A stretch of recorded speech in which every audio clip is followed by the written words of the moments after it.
All right, so today I am speaking with Crystal McIntyre. Crystal, how are you today? I am doing great. Excited to be here. Thank you, Amy. Same. I'm super excited about this. So, Crystal and I just met on Instagram very briefly, not too long ago.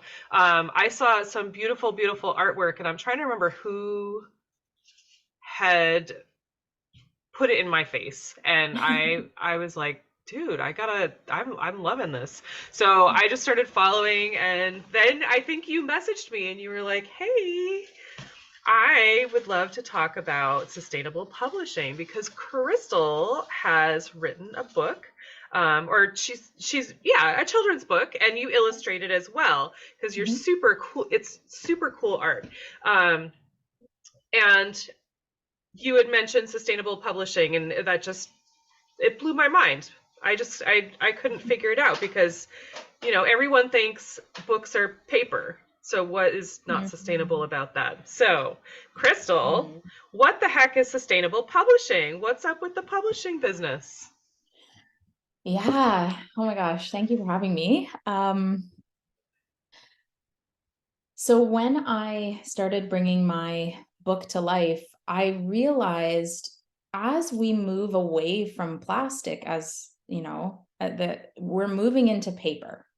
And already without that push, 15 billion trees a year are cut down.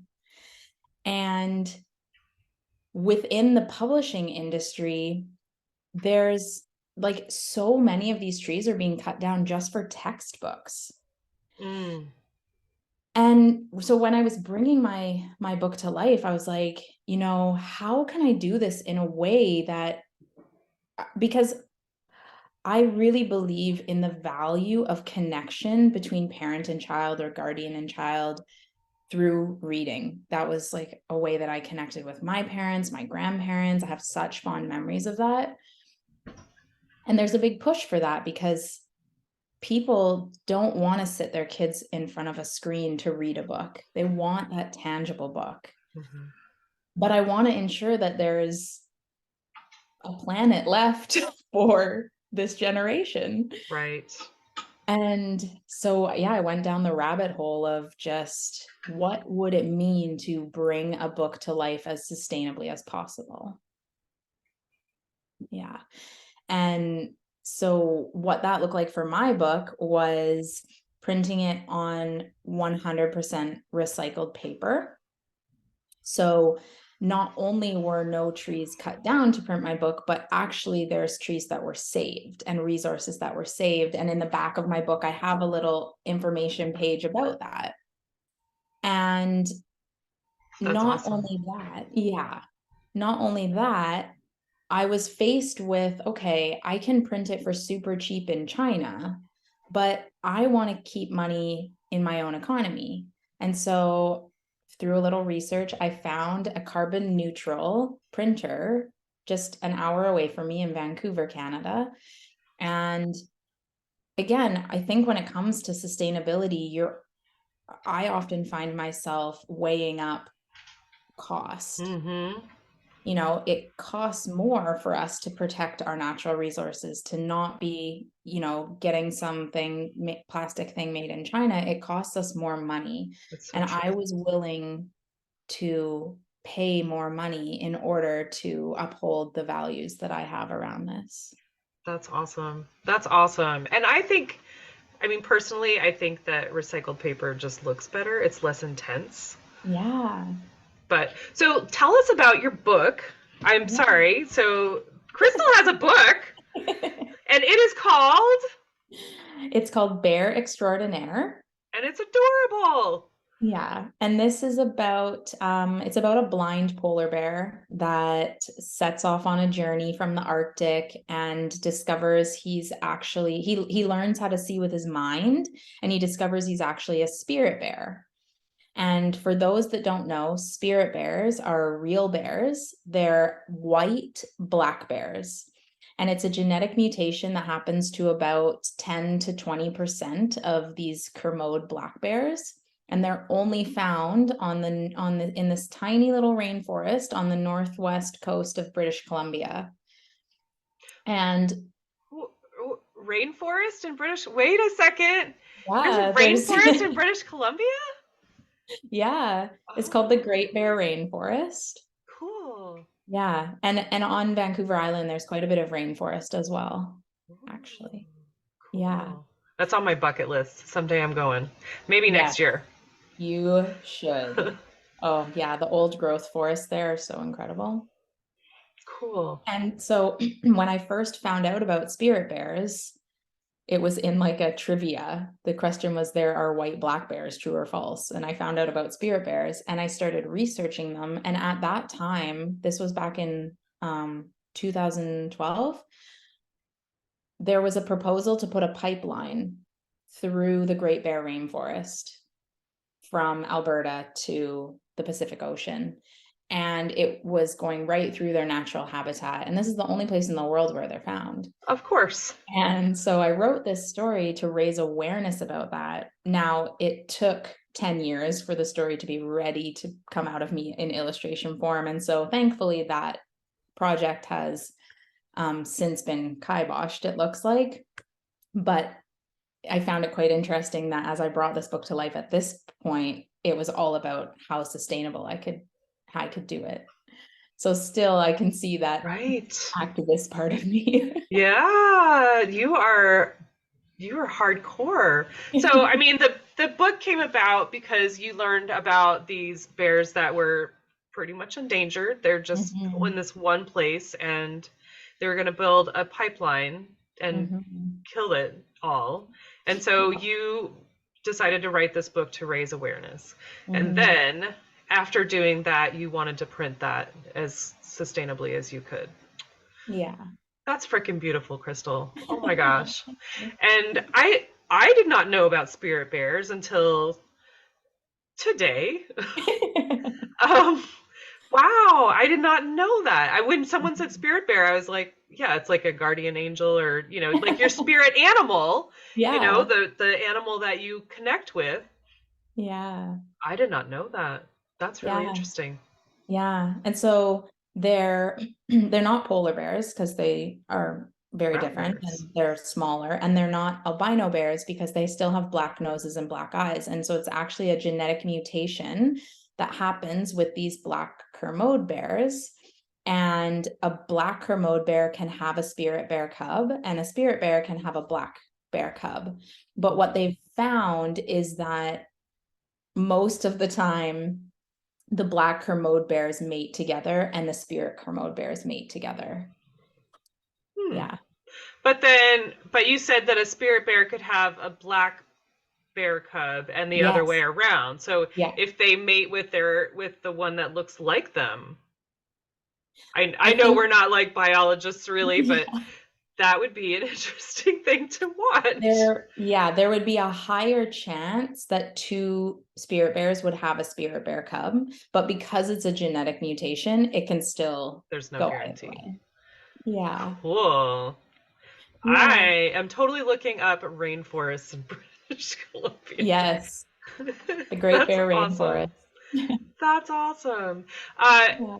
so then publishing your book, you went with recycled paper, which is super Hmm. cool, and you did it locally even, so Hmm. like less shipping, Yes. and the fuels. Yeah. That's Well, awesome. and just keeping, it was really important to me to just circulate money inside my own economy. And when I think about small businesses, they really are an ecosystem. And so when I look at my small business, it was a local company that printed my book on recycled paper. The mailer bags that I use are 100% compostable, and they're from a Canadian company as well. When I have to package anything in plastic, again, that plastic is 100% compostable from another Canadian company. I get everything printed in another local print shop. And so it's, to me, it's like when you support my business, you're also supporting like five All other these small others. businesses, which is, I think, so important. And a lot of people don't necessarily think about that. Yeah, for sure. I mean, it's not it's not a competition. I mean, Yeah. it's, we're looking out for ourselves so that we don't go under by Yeah. spending extra money, but it's also cool. I mean, the smaller businesses near you will probably cut you a deal to get in on the business too. But how cool that you have all those compostable bag like packaging people near you. Yeah. That's awesome. Yeah. I know it's nice because oftentimes, especially being in Canada, you Google something and you find so many in the United States. And then you're like, man, I really want to try and find something in my own country. And yeah, it's been really, really amazing to see what's coming out in Canada as well, especially sustainably. That's awesome. Very cool. So I talked to a lady in 𝗚𝗿cie not too long Hmm. ago, and she is also Rania Doobie. She's opening up the local food place, good food place in Oh, 𝗚𝗿cie. So what she's trying to educate her community about sustainably eating, like seasonal eating mm, and eating locally and organic, and like you just teaching them the process and why it's so important to do that. And so she amazing. wants to open up this storefront where people can like sort of like a co-op. You can order Mm, in bulk or grow stuff and share what you have extra and stuff like that. oh my So gosh. your I live in area Squamish. is I need to find I need to you find guys her. need to hook up.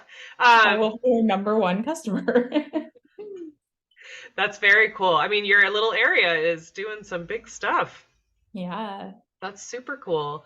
Um, but so, and you've illustrated two other books, and they're Yes. still in the Bear Extraordinaire line, right? No. No. No. So one is about it's called How Do I Fit? And it is about a circle that is born into a family of squares. And its overlying theme is about the traditional school system and how there are children that just don't fit into that.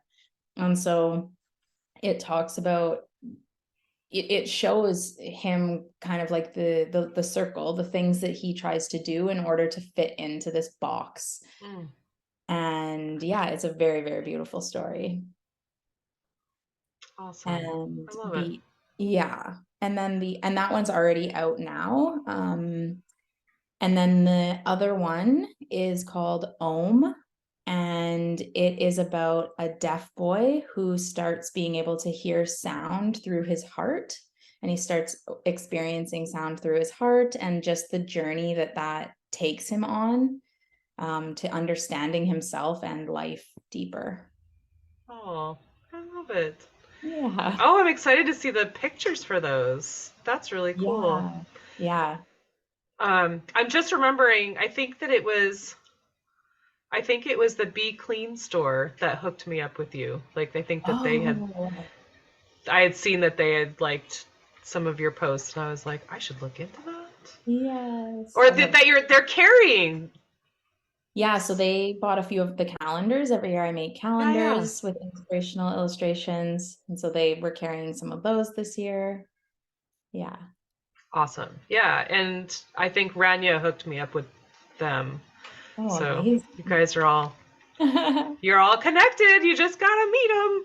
Yes. That's very cool. I have a children's book that I've been working on for Ooh. too many years. I mean, you know how that is, right? I mean, you have to get to that point, but it's Mhm. and illustration is going to be like a big struggle for me because I am not that person. Yeah. But I just saw one of my Facebook memories the other day. It was 11 years ago. I posted about it. Oh, So wow. Do you want to share what it's about? it is about a cat Hmm. um, who makes pizza dough. Oh, nice. So the kneading action that the cat does makes the best pizza Oh, dough.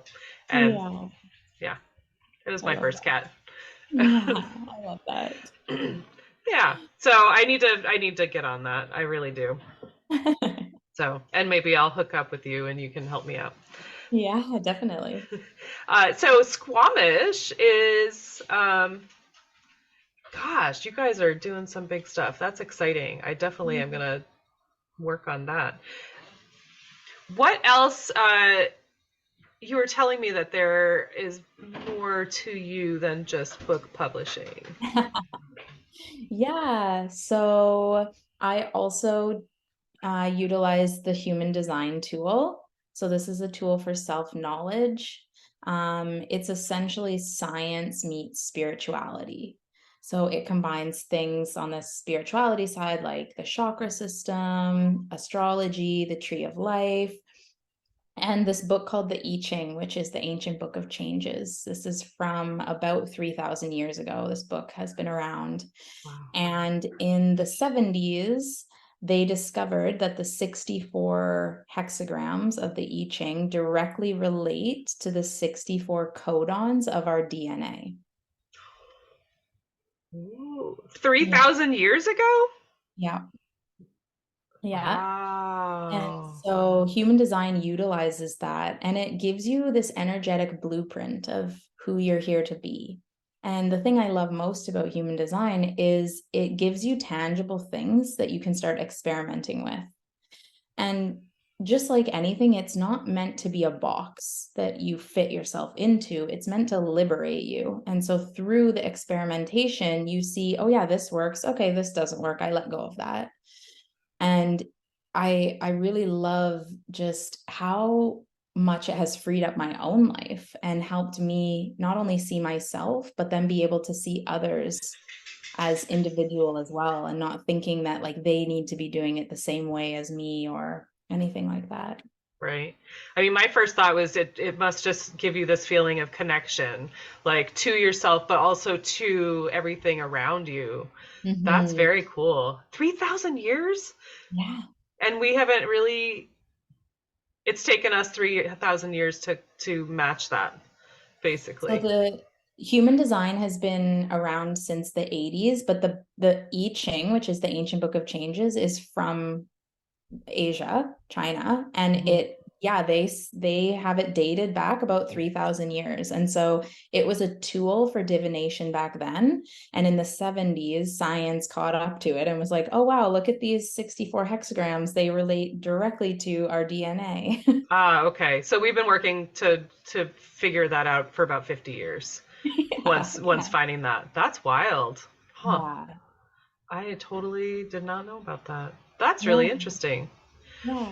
And so what kind of, I know you have like a it's like a quiz or a survey type thing on your website for that? Yeah. Or is it just you're just putting your name and email in and you'll get connected? Yeah, and so then you get, I have like, so when you Google human design, you get a lot of information. I imagine. And my goal is to make it as accessible and understandable as possible. So I have combined my two passions, illustration and human design. And in the next couple of weeks, we'll just be start pumping out content where it's illustrated human design to really help you grasp. I'm a visual learner. And so it really helps in kind of like a fun and engaging way, help you to understand some of the bigger concepts. And then when you go to my website, you can punch in your email and your name, and you'll get like a mini guide to human design. So I've broken everything down as simple as possible.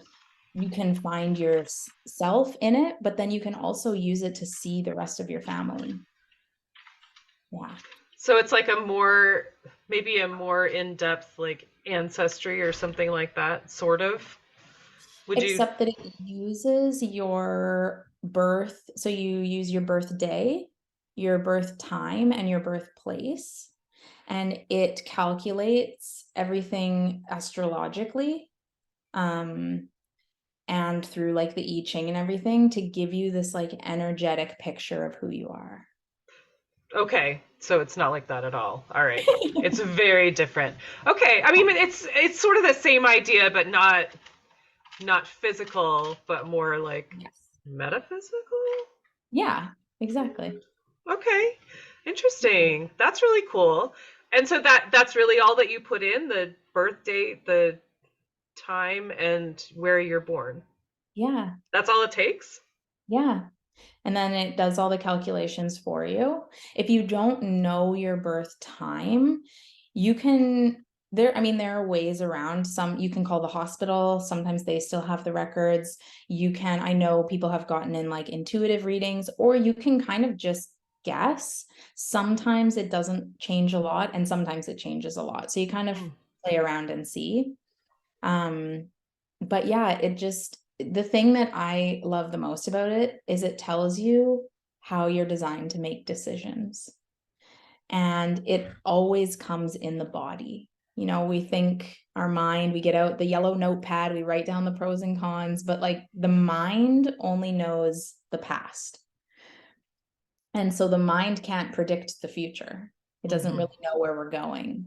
And so it's the body that really tells us, and human design can help you understand how you're really designed to make decisions.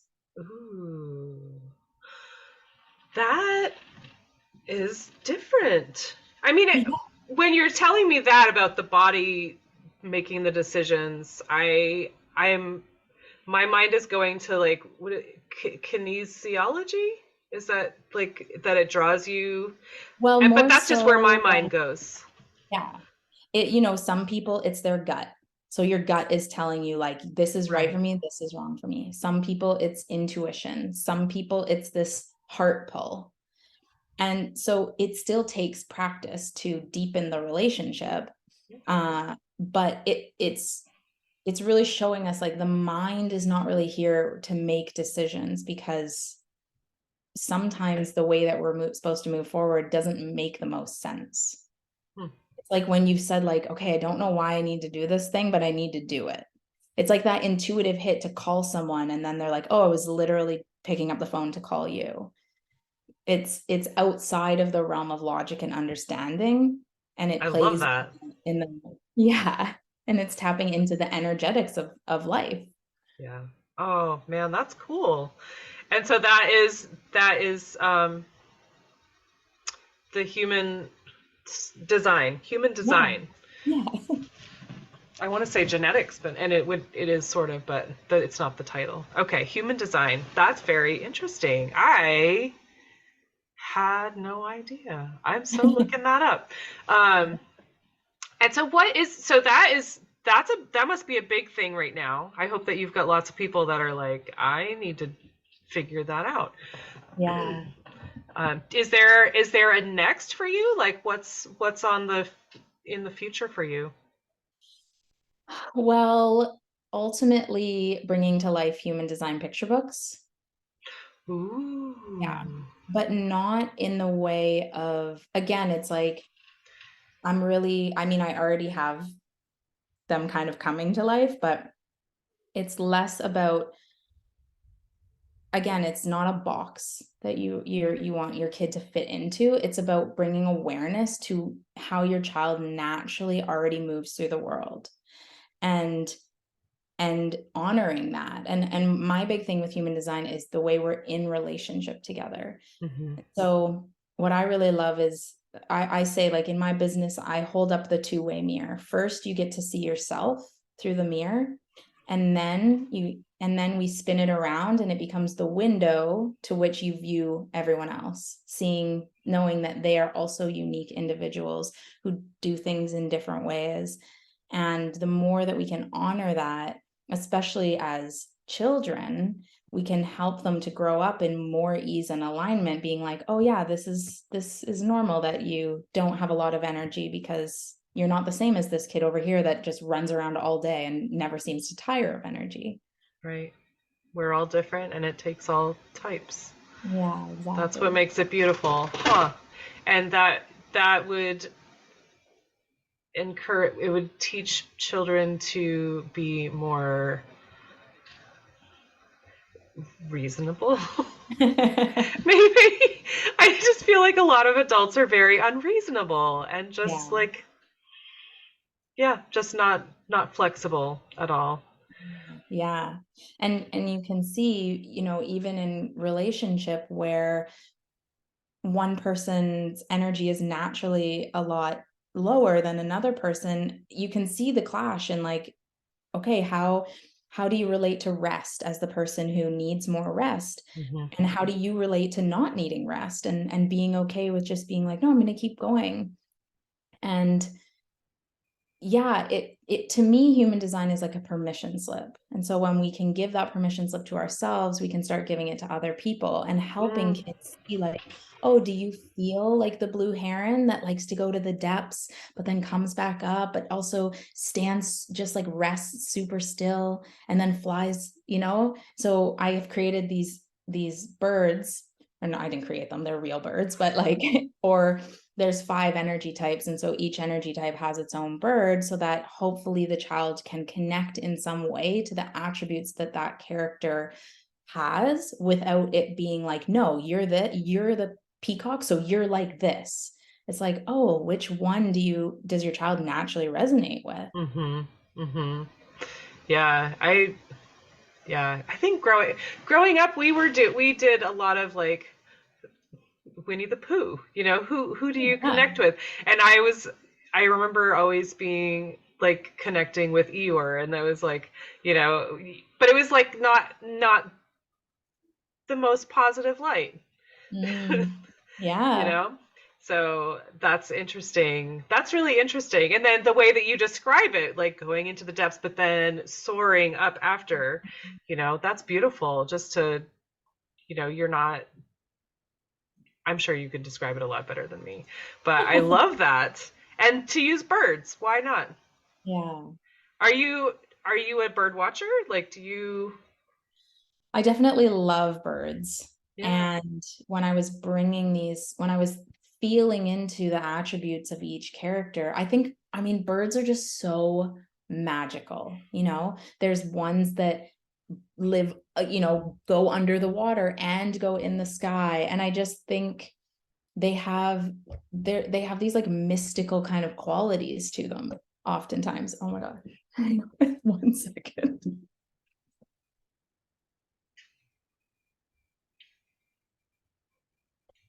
My cat was oh, just banging at the door. Um, yeah, I just find birds so mystical. Just the fact that they can fly. I mean, who doesn't, as a human, doesn't wish that you could just right? take up and soar off? It's like everyone's dream. Like we want to be in the air. Hello. Yeah. Wow. That's a big kitty. Yeah. That's cool. And I'm really curious where the bears, like where you discovered the bears, Crystal. The spirit bears. Like how did you just were you reading and you were like, huh.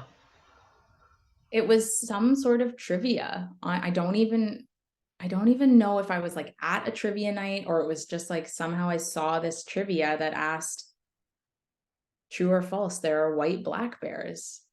And then it said true. And I was like, I need to know more about this. I'm guessing here, but I'm gonna find out for real. That's Yeah. awesome. Yeah. Wow. And from that trivia night comes this book, and now you're doing calendars. Yeah. So I've been making calendars for the last 8 years. 8 years. Yeah. And they're just full of Oh like my gosh. inspirational illustrations. I really wanted to help keep people lifted and help people see things in a different way. And oftentimes someone will like flip the calendar to the next month and then they'll instantly message me and be like, oh my God, this is exactly what I needed to hear this month. And yeah. And mostly it was a way for me to stay connected to my art when life was kind of taking me away from that for a while. Hmm. And so I would always come back to that place. And it's been pretty cool to watch the evolution of my art as well over the 8 years. Oh my gosh, he's so sweet.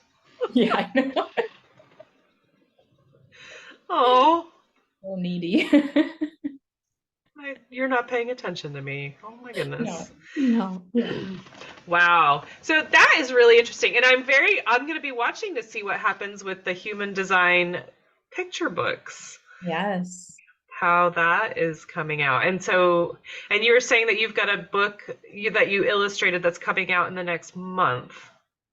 Yeah, it should be. We're just doing the final edits. All the illustrations are done for it, and then I will be sending it off to the printer for them.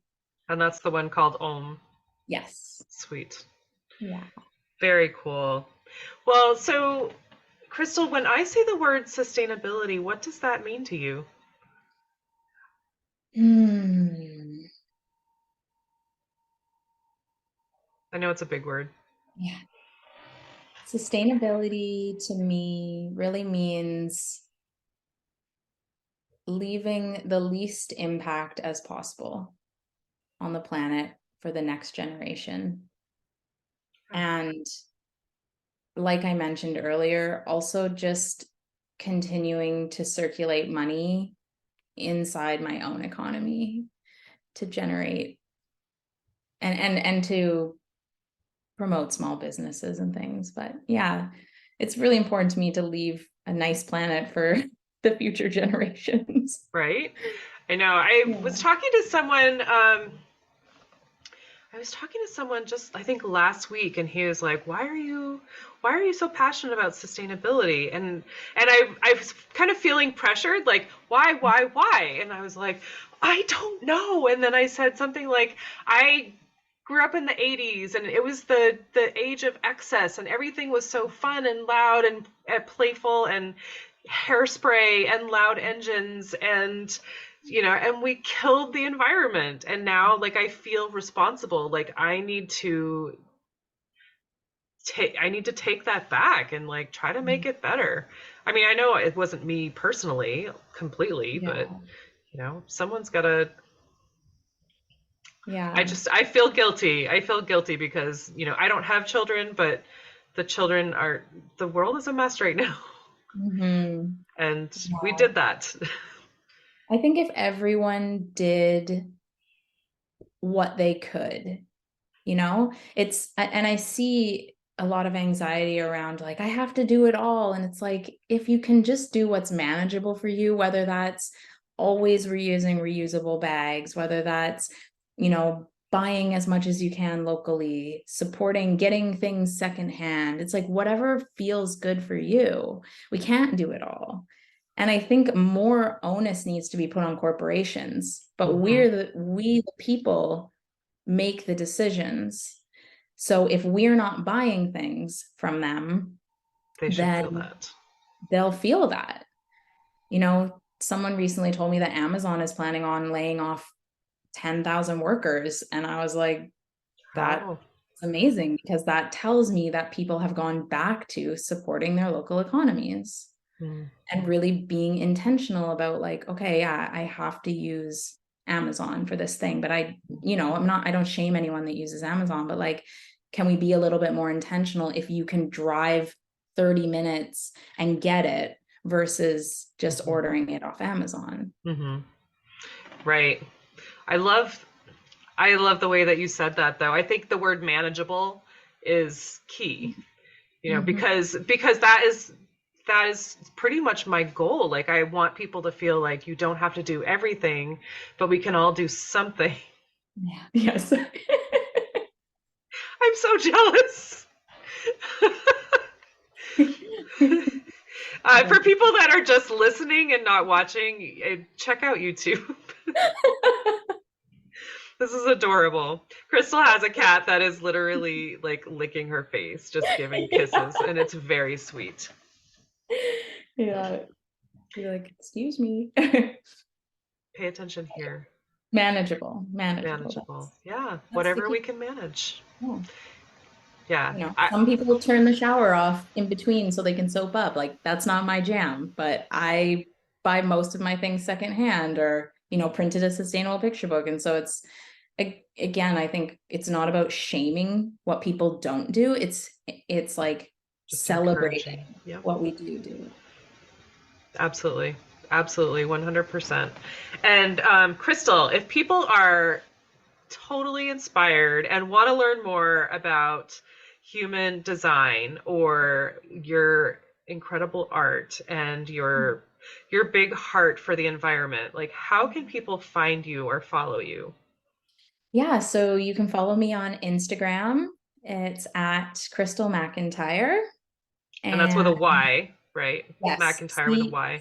yeah, 𝗙𝗏cie𝗂𝗋𝗆𝗄𝗏𝗋. And my website has links for my book and links, and it talks about human design. So you can also check me out there. I started a YouTube to share more like in-depth human design, but I hang out mostly on Instagram. So Same. yeah. Oh, I'm gonna check out your YouTube though. That will be really interesting. Very Yeah. cool. All Yeah. right, cool. And anyone, if you go to the Instagram page, her link in her bio will connect you to the website. Yes. Wow, Crystal, I'm so impressed. I'm so surprised. I mean, I guess I shouldn't be surprised. I don't know. I didn't know you, but I'm so impressed how many ways to be sustainable there are, and you just Mm. brought at least two brand new things to me that I did not Mm. know. Yay. So thank Yeah. you. Well, Thank you for thank your you. time. Thank you for sharing your cat. Yeah, yeah. Thank you for letting her be here.